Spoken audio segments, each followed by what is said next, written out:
Hey guys, OEGG here. I got a request from a member over at the V4 Muscle Bike forums about the LED headlight I installed on my Magna. I'm going to go over that with you. It's not going to be a scientific review. I'm not going to have gadgets measuring lumen output or anything like that. It's going to be a real world review on my opinion. So let's get started.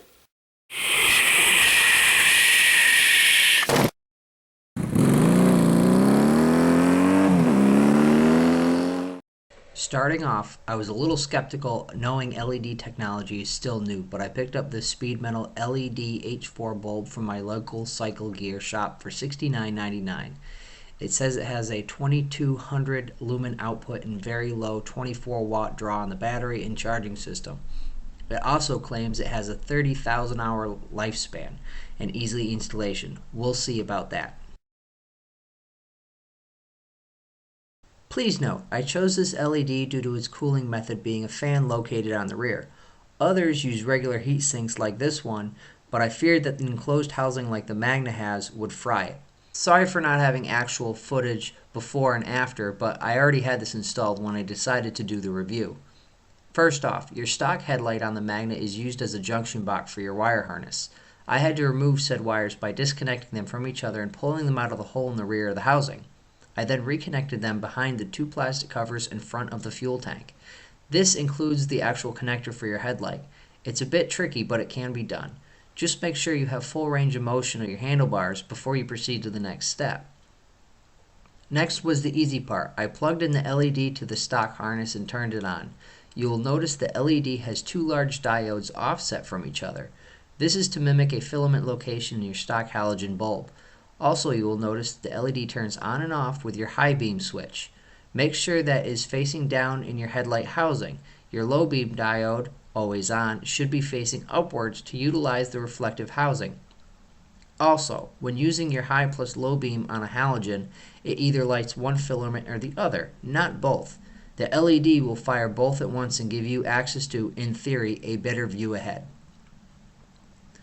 I did, however, need to modify the housing to get the bulb to fit.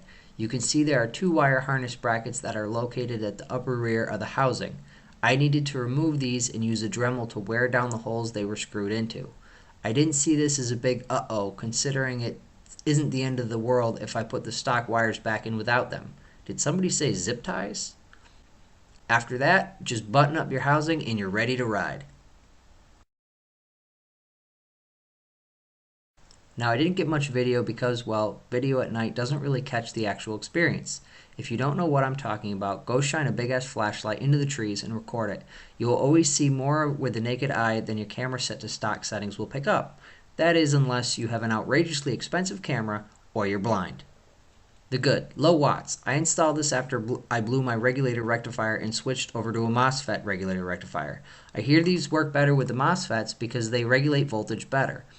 I'll do how to upgrade your regulator rectifier to MOSFET at a different time. It also has a different color than a halogen.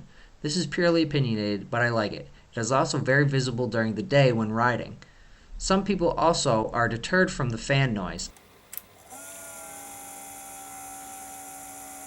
Honestly, it isn't any louder than a fuel pump on my CBR, and once that sweet 750 comes to life anyway, you won't even hear it.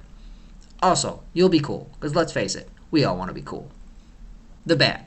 While it does output a different color, it doesn't necessarily output more light. I can see more directly in front of me, but I don't gain any distance. If anything, it can be a hazard because now my eyes are focused on what's in front of me as opposed to what's down the road, like an oncoming deer. It does control the beam better than, say, an HID kit. Don't use those. You'll blind everybody with a scattered beam coming out of the front of your bike. The LED is good though. You'll also have to slightly modify the housing a little bit. Some people don't like that. That didn't bother me. While the LED is still new technology when it comes to the budget-minded person, this one has lasted a long time. I've had it for about a year with no real regrets. I will say though that the reason I'm putting this in my Magna is because the headlight in that thing sucks. So does the charging system output. By pulling the watts from 60 down to 24, I can guarantee that I can safely add more headlights without risking battery or charging system issues down the road. Well guys, that's it for now. I hope you enjoyed the review of the Speed Metal LED headlight I put on my Magna. If you have any questions or comments, put them down below. And also remember, like, share, subscribe, and until next time, keep the shiny side up.